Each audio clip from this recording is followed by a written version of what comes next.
There's no place in America where freedom of expression should flourish and be more robust than on the college campus. That's where every kind of idea should be presented and debated so that young minds in the formative stages of development can learn intellectual discernment and have their beliefs tested and challenged. That's why it's particularly disturbing that there's no place in America that better demonstrates the tyranny of political correctness and the closing of the American mind than the typical college campus. Universities, particularly the most elite ones, have always been liberal. But we make a mistake when we conclude that the words liberal and leftist are interchangeable. Now, the college free speech movement began at Berkeley in 1964 when students rebelled against the administration's declaration that existing university regulations prohibiting advocacy of political causes or candidates, outside political speakers, recruitment of members would be strictly enforced. But now, so many in the generation that participated in that free speech movement have become administrators and are shutting down exactly the kind of free speech they fought for when they were young.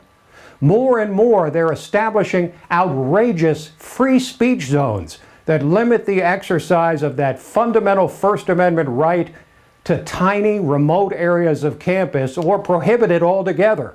And that's hardly the end of it. We are again witnessing the shunning of multiple politically incorrect commencement speakers at schools such as Rutgers, Brandeis, and Smith College. Indeed, too many schools have allowed the heckler's veto to go unchallenged. Instead of protecting all speech and making students challenge the expression of ideas they disagree with by encouraging them to express their own thoughts, the schools have allowed speakers to be shouted down and shut down. Students thus learn not to marshal arguments in order to present the most persuasive case to an audience, but rather the true bully's shortcut to just shut up those who disagree. Of course, it's in some ways unsurprising that so many university faculty and students can't abide a speaker they disagree with because they're not encouraged or prepared to deal with disagreeable ideas by the very institutions whose job it is to equip them for just such challenges. Indeed, open-minded campus liberals have turned into closed-minded leftists in just one generation, from being the victims of speech codes and opening up the campus to barring the door behind them when they achieve positions of power. Will we ever see a comeback by real liberals, those who favor free expression over oppression and are open to new and different thoughts?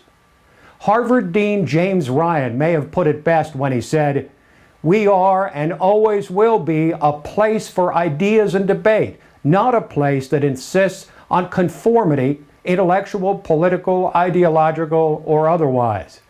May the growing ranks of the speech and thought police take notice.